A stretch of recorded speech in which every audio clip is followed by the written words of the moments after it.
nosotros pensábamos al principio que podía haber una coincidencia entre un agroecosistema y el metabolismo agrario. Y por lo cual nosotros, por lo menos a mí que vengo del campo de la agroecología, nos sentíamos muy cómodos en esta historia, decíamos, bueno, esto cuadra, ¿no? Pero efectivamente no hay, digamos que un agroecosistema es parte del metabolismo agrario, pero no es igual, ¿no? Entre otras razones porque el metabolismo agrario no solo incluye la actividad agrícola, sino que incluye otro tipo de actividades que no lo son, que son agrarias en un sentido amplio, ¿no? Por tanto, nosotros identificamos al metabolismo agrario con el desempeño de dos tareas básicas que están íntimamente relacionadas. El metabolismo es el manejo de los agroecosistemas para la apropiación y producción de biomasa terrestre, generando una cantidad determinada de residuos, obviamente, y la prestación de servicios ambientales. Para eso requiere la apropiación, o si queréis, la colonización de determinados ecosistemas y la apropiación de una parte de su productividad primaria. Bueno, esto es la clásica, bueno, se va a ver, no se ve nada, pero bueno. Esto, para que lo intuyáis, es la clasificación de los servicios ambientales que hizo FAO. Supongo de lo que se trata, de suministro, regulación, servicios auxiliares, etcétera, etcétera. Digo porque nosotros en la historia convencional, y no digamos de la historia económica, hemos visto digamos, los servicios de suministro, y fundamentalmente algunos, no todos. Y aquí lo que se trata sobre todo son de ver todos estos y aquellos que son básicos, como el tema de los efectos que puede producir la biodiversidad. Digo esto porque es importante. Nosotros habitualmente también en la historia económica, etcétera, etcétera, lo que nos hemos dedicado es a estudiar fundamentalmente aquella parte del conjunto de los ecosistemas que son utilizados para producir alimentos, producir fibra o materias primas, pero no hemos entendido que el resto de los territorios que conforman un ecosistema estén subordinados de una u otra manera o relacionados desde el punto de vista de los ciclos biogeoquímicos con la producción de alimentos o producción de materias primas. Por lo tanto, nosotros consideramos no solamente los agroecosistemas, sino que consideramos el medio ambiente utilizado, el medio ambiente transformado, el medio ambiente digamos, conservado, es decir, el conjunto de los ecosistemas, desde nuestra perspectiva, tienen y desempeñan funciones que son absolutamente imprescindibles para, digamos, el funcionamiento. El ciclo del nitrógeno es quizás lo más claro, lo más no. Bueno, esta consideración del proceso metabólico agrario exige a su vez, y esto es evidente, parece obvio, del análisis de las interacciones que mantiene el sector agrario, el metabolismo agrario como el conjunto. Sobre todo cuando vamos a estudiar las transiciones de un metabolismo agrario de base orgánica a otro industrial, ¿no? Porque en algunos casos las transiciones, como luego veremos, surgen en un lado o en otro, no tienen que ser internas al sector agrario, sino que pueden ser perfectamente externas y viceversa. Bueno, el segundo aspecto desde el punto de vista teórico que nosotros adoptamos también de los planteamientos que se han hecho dentro de la Escuela de Viena, sobre todo quien ha impulsado este concepto, es la idea de transición socioecológica, ¿no? Esto viene mucho de la tradición marxista y fundamentalmente de los aportes de Maurice Godelier, del tema de la transición, pero releído en otros términos, yo creo que mucho más interesantes que lo que en su momento fue el debate eterno que hicimos sobre la transición del feudalismo al capitalismo.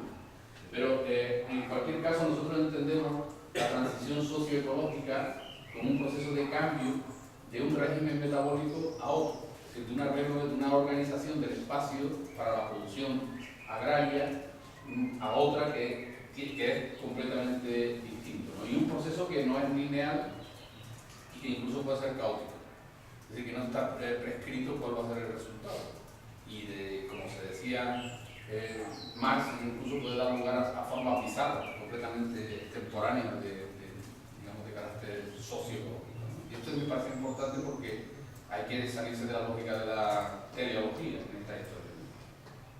Consecuentemente, la transición ecológica, y esto lo estamos viendo a la hora de trazar los perfiles de que cada sitio ocurre, no discurre por unos caminos que están previamente trazados.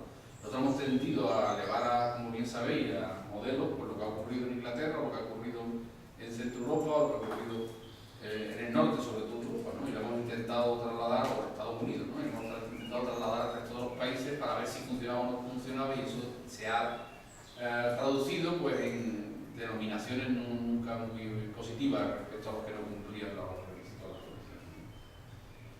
De todas maneras, yo soy más partidario dentro del concepto de entender la transición con un término que utiliza el Carmona, que es el de metamorfosis. En el sentido siguiente, y es que la transición no es un proceso que, digamos, de cambio, aquello de que acordados de que el concepto marxista tradicional era la acumulación, hasta que hay un salto cualitativo, o sea, la acumulación de factores cuantitativos produce en un momento determinado un salto cualitativo. Entonces tú puedes estar con una transición eterna y hasta que no dé el salto. Yo creo que eso es una cuestión que está en el fondo de su mano. Lo voy a entrar ahora en la dialéctica marxista, porque se llevaría un breve. Estas cosas a mí me gustan, pero bueno, en cualquier caso la metamorfosis lo que significa es que se parte de un organismo que ya existe y poco a poco va cambiando sobre la base del propio, ¿no? Cuando se produzca el salto cualitativo es completamente secundario, ¿no? Es importante, pero no quiere decir que necesariamente cuando se haya dado no tenga retorno y cosas de ese tipo. En fin, esto es un poco los planteamientos, digamos, de partida, que voy muy rápido porque buena parte de las cosas que podría decir ya lo ha tratado Enrique. En cualquier caso, nosotros entendemos que existen tres grandes procesos de transición socioecológica que son importantes, ¿no?, para situarlos en la escala del tiempo en la que nos movemos. La primera es evidentemente aquella que se dio con el surgimiento de la agricultura en cualquier condiciones coordenadas de espacio-tiempo, pero vamos, en su momento con el neolítico, la revolución neolítica, de la transición de las sociedades, de los regímenes metabólicos de cazadores-recolectores a la agricultura. El segundo proceso de transición socioecológica se ha producido también, independientemente de las coordenadas de espacio-tiempo, del metabolismo agrario orgánico al metabolismo industrial. Y la tercera, que creo que por la situación en la que estamos parece absolutamente imprescindible, habla de una transición del metabolismo agrario industrial a un tipo de metabolismo agrario que sea sustentable, que se pueda mantener de una manera indefinida. Entonces, nosotros lo que estamos ahora mismo estudiando es efectivamente el segundo, para precisamente intentar entender el tercero y hacer propuestas en positivo que permitan, digamos, hacer avanzar en el diseño de una transición hacia un modelo de agricultura sustentable. Digamos, esto es un poco el supuesto teórico que está inmanente en nuestro proyecto, ¿no? O sea, que tanto en el grupo de catalán como en el grupo canadiense norteamericano como en los compañeros de Latinoamérica. Esta es la idea, es decir, que sea un conocimiento que pueda tener un grado de aplicación. Bueno, yo no voy a contar qué era todo el metabolismo orgánico porque ya lo ha contado, todos creo que lo conocemos, ¿no? El tema fundamental aquí me quisiera detener, bueno, estas son las características del tipo de energía, ¿no? Las limitaciones, no tengo tiempo para contarlo, porque yo creo que lo conocéis, las limitaciones que en términos de potencia máxima de tracción, etcétera, implicaban un metabolismo de las características del que estamos hablando, basado fundamentalmente en el consumo de biomasa, es decir, en la captación de energía solar por convertidores biológicos, cuya máximo exponente puede ser la caña de azúcar, que es capaz de fijar en torno al 5% del punto de elevación solar incidente, ¿no? Así que estamos hablando de cosas con unas limitaciones muy concretas, ¿no? En cualquier caso, esto es lo mismo para el tema del agua.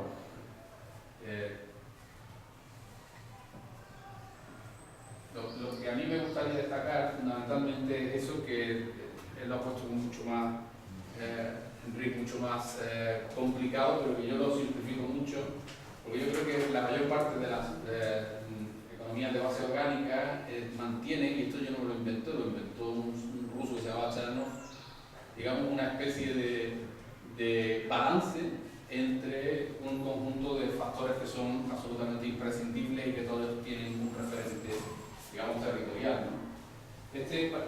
No se ve en cimiento desde allí, claro, pero yo lo interpreto de aquí, ¿no? Esto es, por un lado, es un diagrama de funcionamiento.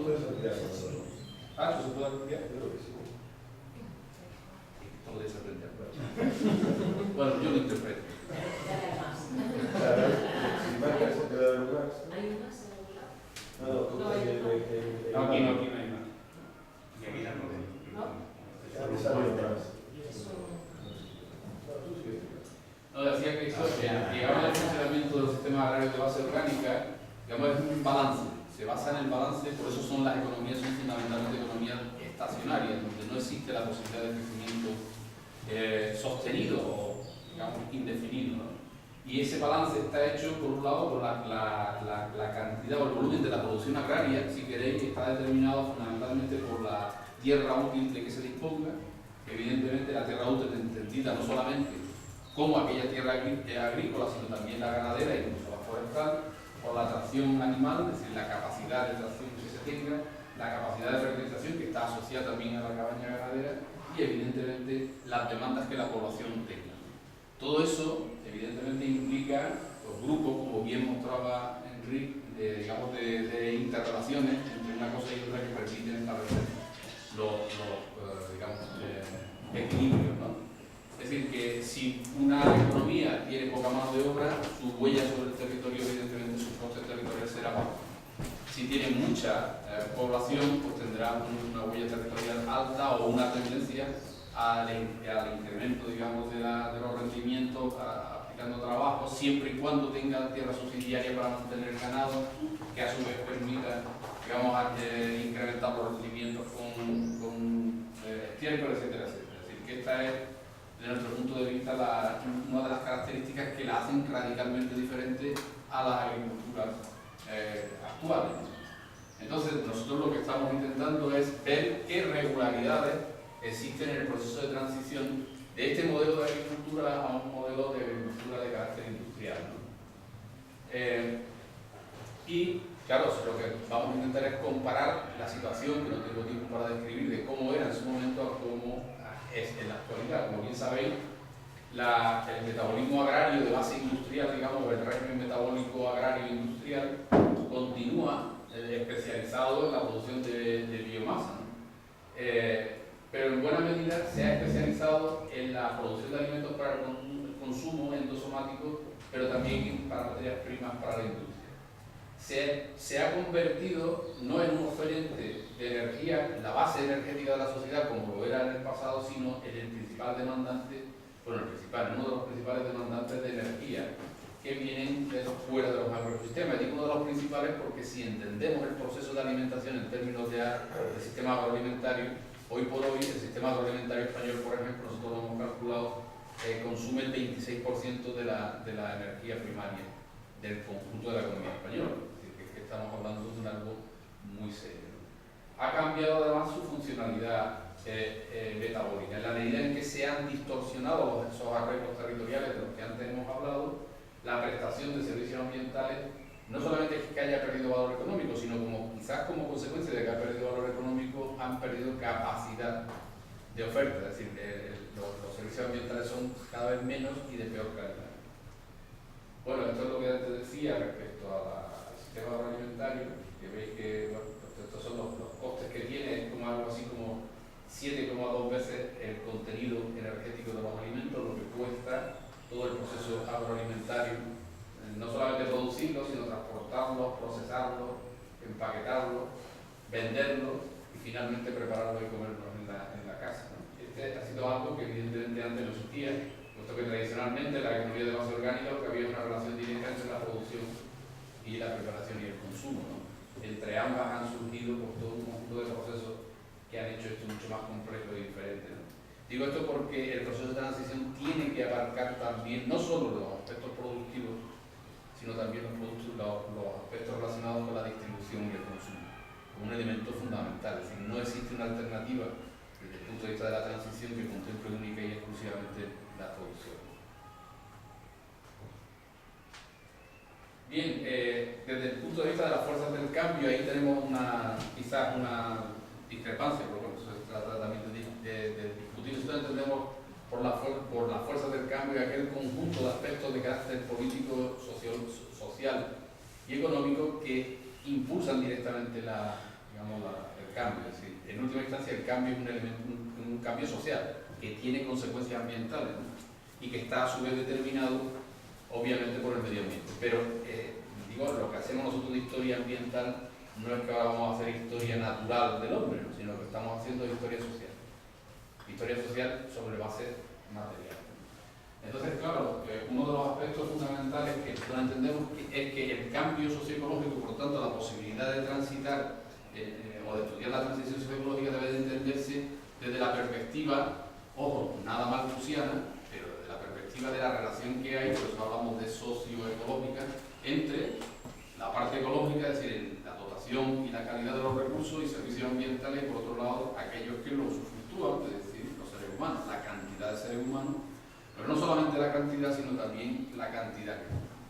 Consecuentemente, lo primero que tenemos que entender y estudiar cuando hablamos de la transición para analizar los cambios es qué cambios se han producido en la cantidad y calidad de los recursos naturales y de los servicios ambientales de los ecosistemas. Una forma muy simple de entenderlo esto es, por ejemplo, los cambios que ha habido climáticos, ¿no? No es lo mismo los rendimientos por unidad de superficie que se pudieron conseguir, por ejemplo, en España. Bueno, nosotros como sobre el agua, entre comillas, pero a nosotros que haya unos 100 o 200 milímetros más a lo largo del año puede ser radicalmente diferente desde el punto de vista del rendimiento. Esto ocurrió en el siglo XVI, XVII, XVIII con la pequeña edad de hielo. Que los cambios en la dotación de los recursos pueden provocar alteraciones importantes en su momento sobre digamos, esa relación entre población y recursos. No cabe duda de que justamente, por lo que sabemos, la dotación de los recursos no fueron los mismos desde el punto de vista agrario que los mediterráneos.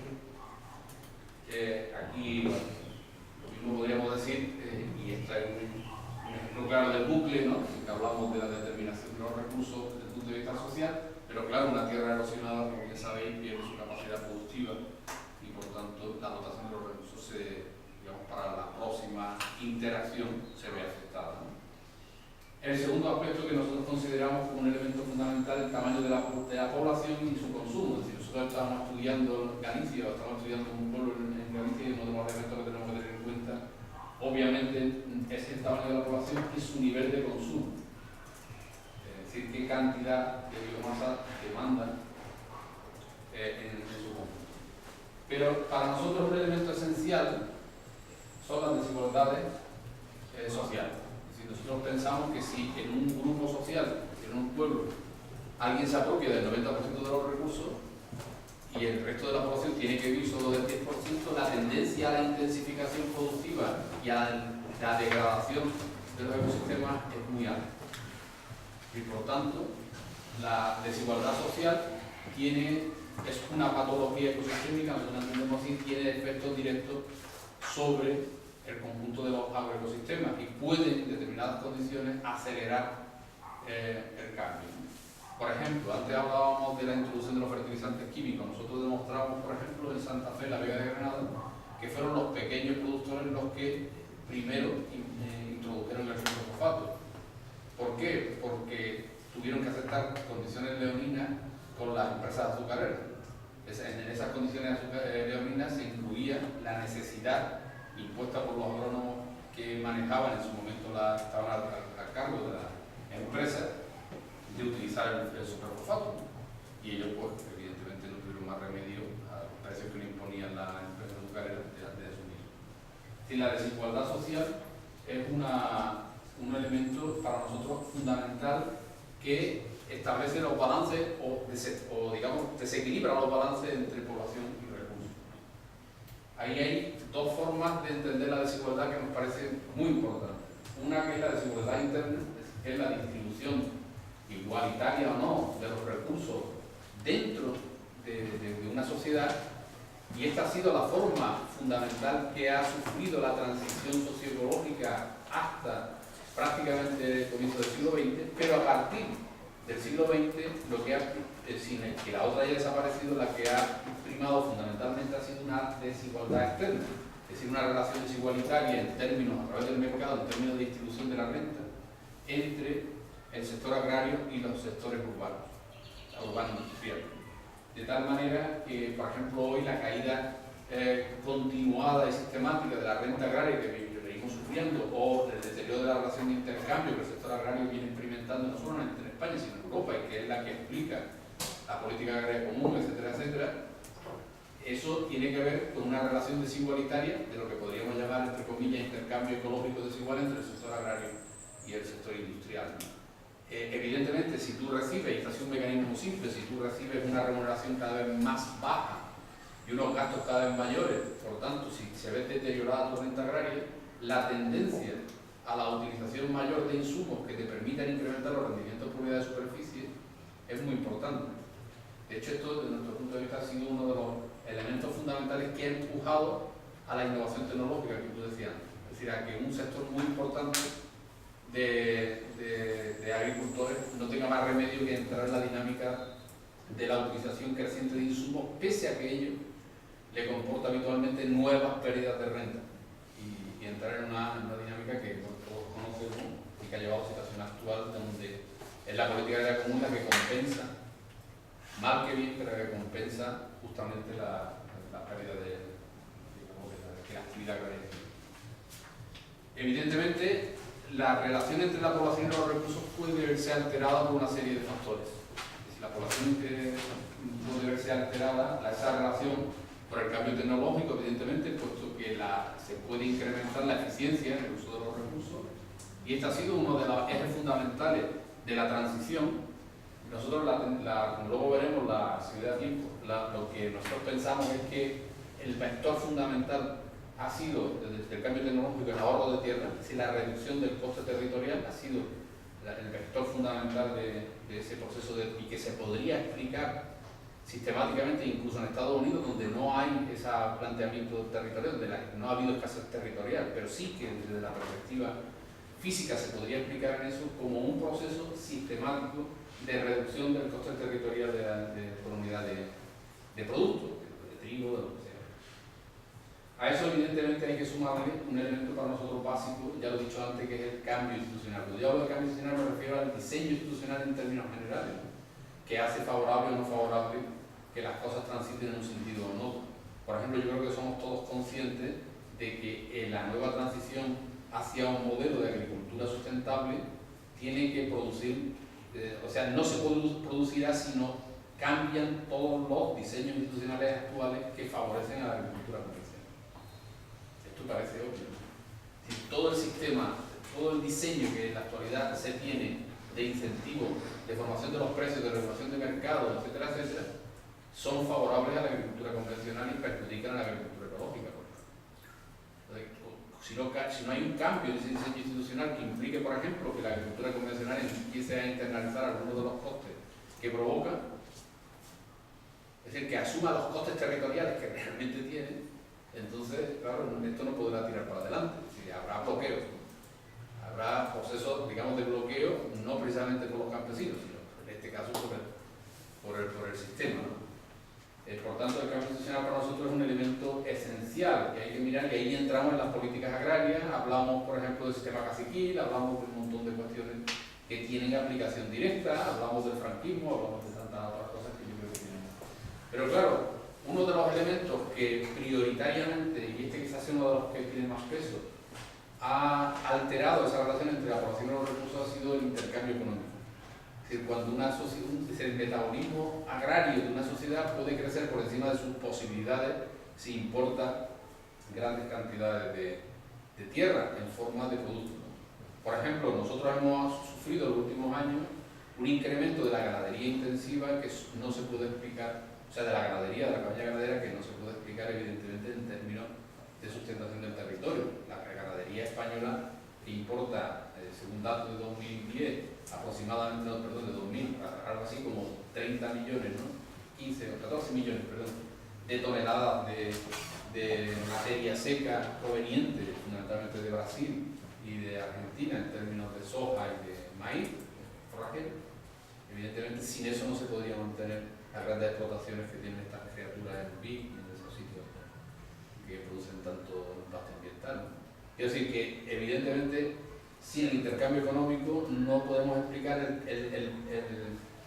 lo que podríamos llamar algo así como el perfil metabólico de algunos de esos arreglos que han ocurrido a lo largo del tiempo, ¿no? De hecho, vamos a hacer una presentación, que espero que nos salga los datos como esperamos, en Colombia, donde vamos a mostrar justamente claramente el papel básico que el intercambio económico tuvo y que algunos de estos factores tuvieron en la configuración del metabolismo agrario español. Cómo no, las relaciones político-militares.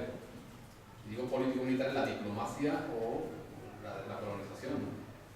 Aquí un elemento clave a esos niveles, podríamos, que nos lo cuente mañana Reinaldo Azúcar, el papel que el azúcar desempeñó durante mucho tiempo y el elemento clave que fue para el subsidio energético tan importante que durante muchísimo tiempo fue para Europa.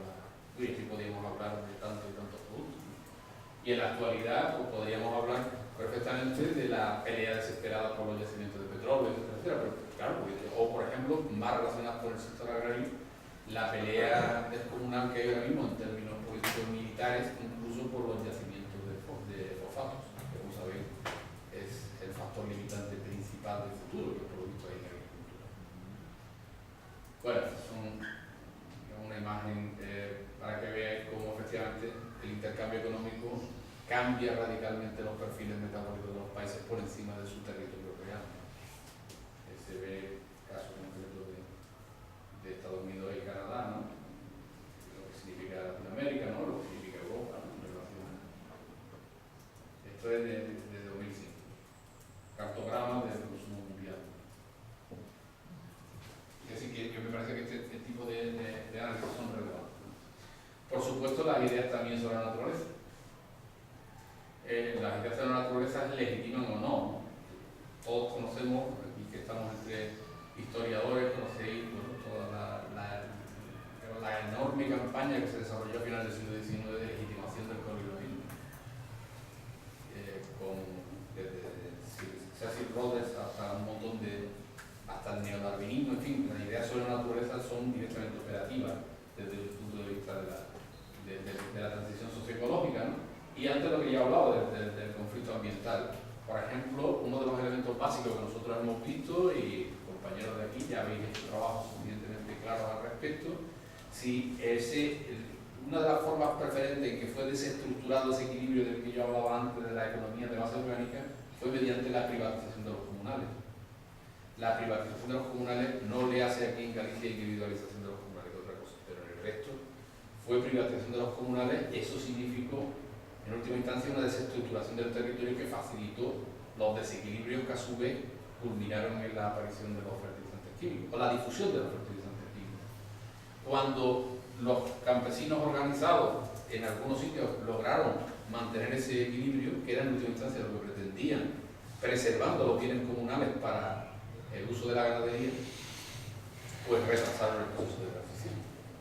Puedo poner bastantes ejemplos de Andalucía que estudiamos en su momento, donde evidentemente esa acción, y no solo en Andalucía, desde África hasta ya por algún sitio lo hemos publicado. Y finalmente el azar. El azar entendido como la combinación no prevista de los 9 factores anteriores. En fin, quiero decir, estos son algunos de los elementos que nosotros consideramos que en el proceso de transición tienen un papel muy importante. Visto eso, hasta ahora tenemos claro que al estilo del libro de John Markov sobre la oleada de democracia, podríamos establecer que el proceso de transición socioecológica en el metabolismo agrario hacia el industrial, del carácter orgánico hacia el industrial, ha tenido una serie de oleadas importantes. Oleadas, eso quiere decir que no son periodos fijos, sino que comienzan, no sabemos cuándo terminan y si van para atrás hacia adelante. Actualmente deberían ir hacia adelante, evidentemente. El primero que nosotros entendemos fue la ruptura de ese equilibrio agro-silvopastoril que antes dibujado el sistema. Y eso se produjo fundamentalmente en cada país en un momento concreto por el cambio institucional hacia el capitalismo y por tanto por el abocamiento de las posibilidades de crecimiento del sistema en términos, digamos, de productividad. En algunos casos, la presión hacia la ruptura del equilibrio vino desde fuera, por ejemplo en el caso de Inglaterra con la revolución industrial, pero en algunos sitios vino del interior como en España, no tengo, digamos, tiempo para explicarlo. Y esto dio lugar fundamentalmente, o coincidió con el proceso de la revolución industrial y con la transición energética que, por lo que sabemos, hecho por Peter Siffel y por Friedrich Strassmann, no tuvo, habrá que ver si esto es verdad del todo, en el caso nuestro, no tuvo una correlación directa. Es decir, el cambio energético en la industria y en los servicios, es decir, en el ámbito urbano, no tuvo una correlación directa sobre el ámbito rural, ¿no? Tal y como antes planteaba también Henry, ¿no? De todas formas, esto lo tenemos que ver con más detalle cuando veamos el término. La segunda oleada apareció con los fertilizantes químicos y esta constituye, desde mi punto de vista al menos, la primera gran metamorfosis del metabolismo agrario relacionada con los ciclos biogeoquímicos. Esta primera transformación permitió superar los limitantes fundamentales, la falta estructural de nutrientes, que era la característica de este tipo de economías de base estacionaria, y el cambio energético, digamos, comenzó a trasladarse a la agricultura, puesto que la fabricación de los fertilizantes químicos era bastante intensiva en fertilizantes químicos.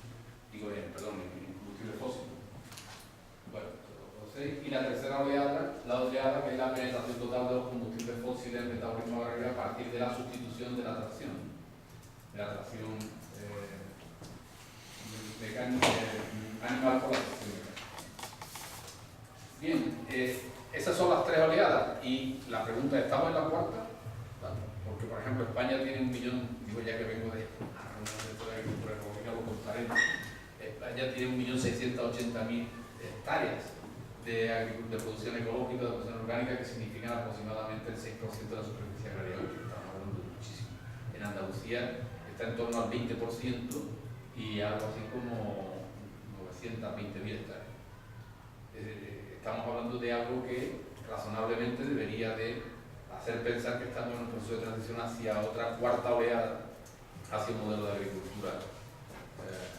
Eso no quiere. Entonces decía yo que no sabemos si esto que no es predecible, porque puede ocurrir que ahora una parte importante de las ayudas de la política comunitaria se vaya a otro sitio y que la agricultura ecológica desaparezca, ¿no? Por lo menos baje de nuevo.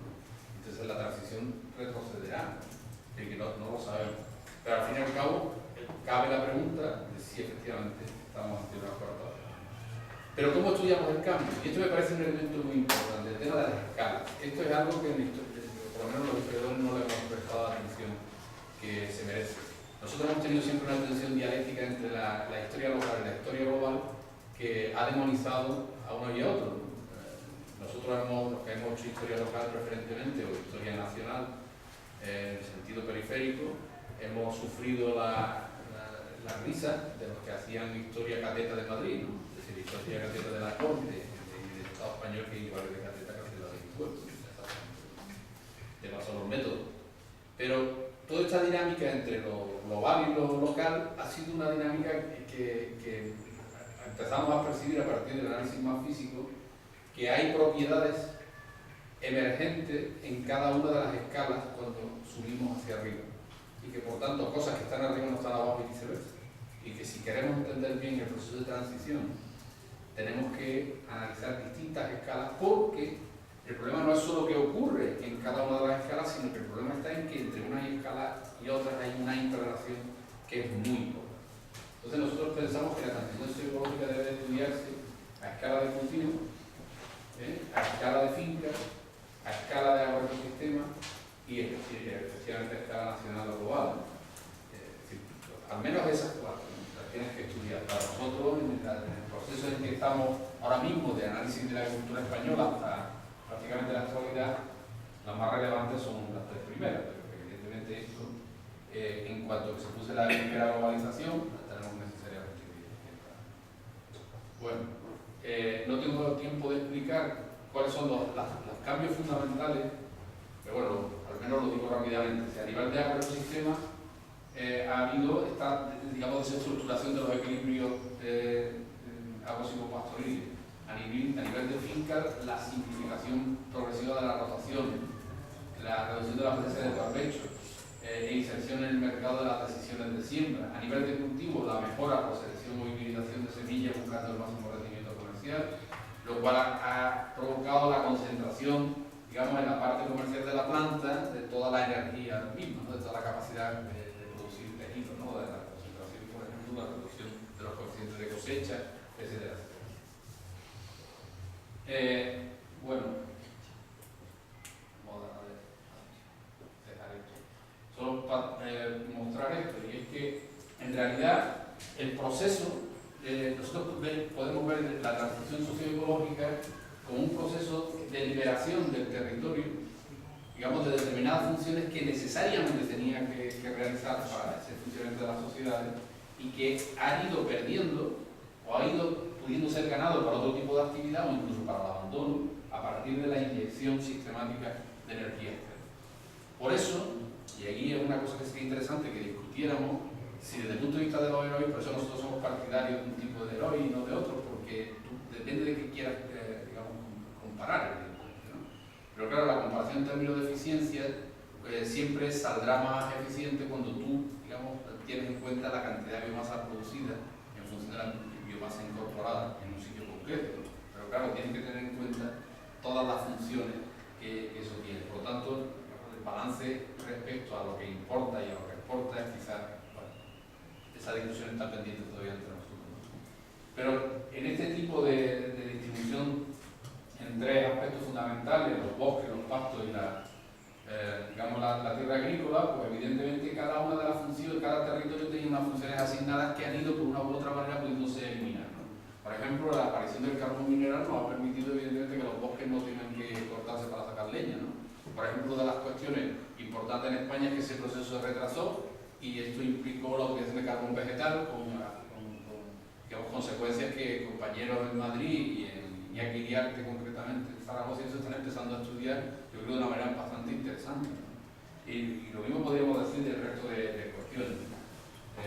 No tengo tiempo de explicarlo, pero para nosotros el tema de las escalas y el tema de la distribución territorial, de la liberación del territorio, liberación entre comillas, son también elementos fundamentales. Y finalmente, esta cuarta oleada de la transición del campo, claro, habla de que a partir de lo que nosotros podamos aprender del pasado, cuando podremos empezar a responder a preguntas tan importantes como ¿qué organización territorial tendrá una agricultura sustentable para el futuro? ¿Cómo debe ser el arreglo territorial? Y desde esa perspectiva, ¿cuántos podremos alimentar en esos términos? Por ejemplo, aquí hay un debate muy importante desde el punto de vista de la ganadería. Si la ganadería intensiva no se puede mantener en los términos que está, ¿no? Por la huella que tiene en territorios externos. ¿Qué significa eso? Una modificación de nuestro hábito de consumo. ¿De cuál debe ser? ¿Qué capacidad de alimentar y con qué dieta tenemos a los españoles o cualquier otra parte?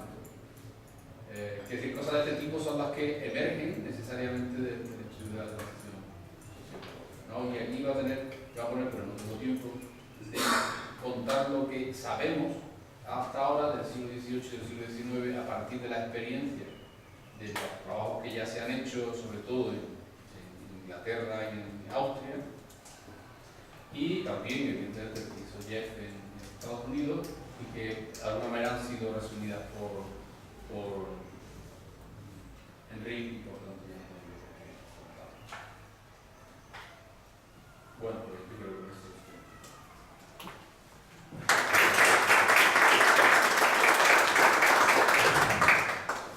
Muchas gracias, Manolo. Creo que yo puedo dedicar ahora media hora, no pasar las 8 si os parece, pero sí media hora a discutir todas estas cosas. ¿Quién abre el lumen o quién hace el fuego? Tanto tengo, tanto da lo mismo.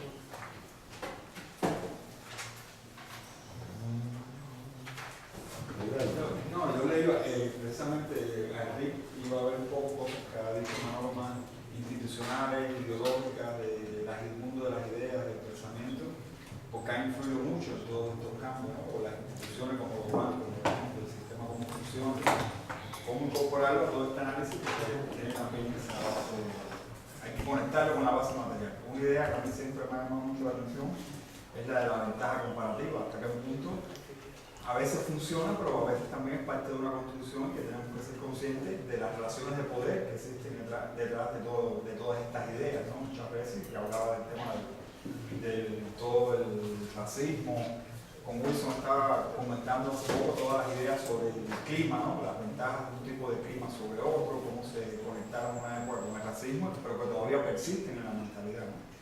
Entonces yo creo que es una manera de complejizar mucho el análisis y llevarlo a la práctica. Creo que es el reto, ¿no? En ese sentido, ¿no? Entonces, bueno, para nosotros es muy útil para aplicarlo. Y ya iba de los 9 puntos, cuando hablaba de desigualdad, de pronto hablaba de desigualdad interna, externa, y ahí decía, bueno, la desigualdad global. Lo que pasa es que eso quedó después para otro punto, y entonces, en el intercambio económico, pero es parte de esa desigualdad global que es una construcción histórica también. Totalmente. Cuando hablo de desigualdad externa me refiero a eso. Es decir, intercambios entre territorios, pero que en el sector agrario ha sido evidente. Es decir, por ejemplo, ahora mismo la agricultura española tiene una tasa de renta que no sé si llega hasta bueno, depende de los territorios, pero debe estar en torno al 70% de la renta media urbana. Si ese diferencial se nota evidentemente la capacidad adquisitiva del sector, pero sobre todo es que hay una trasvase de renta del sector agrario hacia otros sectores de economía. Y que además se demuestra en que buena parte de los bienes que, por ejemplo, la protección de servicios ambientales no se valoran, no tiene precio. Y en la medida que eso no tiene precio, pues tiene efectos directos sobre... Porque originalmente la idea de la cultura metabólica está muy vinculada a campo-ciudad, relación campo-ciudad, y quizás no tanto a las relaciones internacionales, globales, a las comparativas, etc.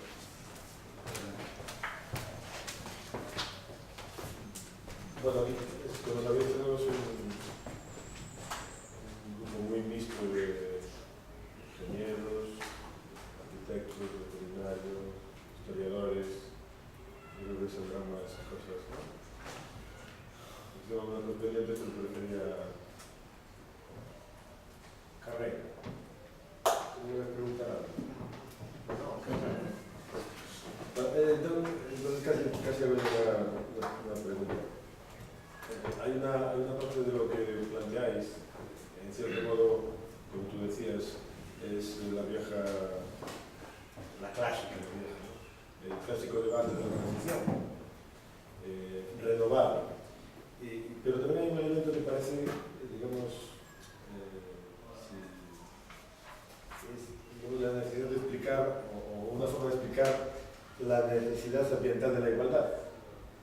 ¿No? Hay algo de esto en tu explicación. O sea, las sociedades más iguales, que son capaces de mantenerse como más iguales, son ambientalmente más coherentes y respetuosas y más garantistas. Algo de esto, bueno, no lo explicas de esta forma, pero digamos que la necesidad ambiental de la igualdad sí que está en la explicación. Esto por un lado. Si es que esto es así, ¿no? Si tú mismo planteas este punto de vista.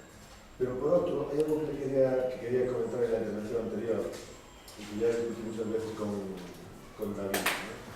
Y que es lo siguiente. Se parte de una hipótesis, hacías tú, Enrique, una hipótesis que es la idea de que en un momento determinado, a los dos lados del Atlántico, se establecen unos límites socioeconómicos. O sea, se detectan los límites socioeconómicos. Y la cuestión es que de la intervención de Kuhnfer y de uno de sus gráficos, yo deducía, y algo que veo muchas veces, ¿no? que insistentemente aprecio, ¿no? En los datos que todos manejamos, digamos, y que estaba también, se lo comentaba él después en una parte, que es que en el momento del culmen del uso del caballo en las grandes praderas, hay un nivel de producción y de productividad, claro que gusta bien, de trigo, de maíz y de arroz, que es muy similar al que se consigue en los momentos iniciales de uso del tractor. En los años 20, años 50, los años 20, años 70, años para la avena, y años 30, años de los 60 para el trigo. Lo cual nos está hablando de una capacidad de respuesta, efectivamente, en el sistema orgánico bastante aceptable. Y esto me lleva, digamos, a la cuestión. Esa hipótesis que manejáis de ese cuello de botella, que funciona y de ese límite, yo creo que debería ser, bueno, sé que la discutís permanentemente, yo creo que debería discutirse, efectivamente, ¿no? Porque, digamos, si algo sabemos, y también está en lo que Manolo planteaba ahora, es un poco de pasado, ¿no? No tenía más tiempo, Si algo sabemos es la capacidad del sistema económico para actuar desde el punto de vista del demand push, ¿no? De favorecer el consumo, obligar el consumo, como tú hablabas respecto de la caña de azúcar, por ejemplo, es decir, utilizar mecanismos para obligar a esa transición. Es, por ejemplo, un artículo que acabo de evaluar sobre el funcionamiento del Permanent Nitrate Committee, un gran esfuerzo para conseguir que se consuma en Europa el nitrato de Chile desde finales del siglo XIX y el principio del siglo XX, independientemente de su necesidad, independientemente de que se produzca ese límite, o que se pueda concretar ese límite. Quiero decir con esto que no niego el límite en absoluto, pero en términos de hipótesis, yo creo que sería que es útil, que puede ser sano, digamos, estar permanentemente, ya sé que esto puede ser muy trabajoso, ¿no? Muy de Sísifo, pero estar permanentemente cuestionando la posibilidad de que esa hipótesis sea la más acertada. Pero fíjate bien, yo creo que sí que me has entendido. No, la cuestión es si existe de verdad ese cuello de botella a finales del siglo XIX. Es decir, si se puede partir de ese. No, es que el adorno es lo que me permite argumentar. ¿Ves cómo habías entendido? Pero quería tener algo que hacer. Bueno, luego tú si quieres también contestar. Yo dos cuestiones. Primero, respecto al tema de la desigualdad. Vamos a ver, ojalá fuese así. Es decir, ojalá tuviese la utopía de un Diego comunicación positivo. Era tener, digamos, la igualdad absoluta, ¿no? Y por tanto, que a eso provocara los daños ambientales de la manera que decir. De manera que sería neocomunicación ecológica. Pero no es ese el tema. Yo lo que creo es que la desigualdad provoca, de hecho nosotros vamos ahora a intentar publicar un texto sobre esto, la desigualdad lo que produce es privación. Y la privación, en la medida en que produce pobreza, tiene efectos ambientales. Es decir, que puede haber sociedades desigualitarias, como decía Miranda, es decir, que puede haber sociedades desigualitarias, Estados Unidos o España o Alemania. Claro que decir esto de España ahora no se sabe muy bien, pero antes de la crisis, en España, que había unas desigualdades sociales importantes, sin embargo, no tendría por qué haber necesariamente una privación lo suficientemente amplia como para que la gente se dedicara a cortar los árboles ahí enfrente y a rotularlos. Es decir, que el elemento fundamental es el efecto que la desigualdad tiene sobre la privación y la pobreza. Esto es lo que estamos viendo, ¿no? Y también la desigualdad tiene unos efectos sobre la riqueza, que genera una racionalidad del cálculo, digamos, típico, contable, ¿no? Que el cálculo maximizador que va por los tipos de interés medio como mínimo, ¿no? O sea, que eso quiere decir que este tipo de cuestiones tiene esos efectos. Yo lo que me refiero son los efectos de la desigualdad que no siempre necesariamente tienen a su vez implicaciones ambientales. Dicho en otros términos, la desigualdad puede tener efectos ambientales, pero no necesariamente todo. Segunda cuestión, respecto al tema del cuello de botella, yo creo que nosotros tenemos que hacer mucha más investigación, pero es curioso que todo lo que conozco coincide. En el caso de Inglaterra incluso coincide el caso de Cataluña, coincide el caso de Andalucía, coincide el caso gallego que tú estudiaste, leído en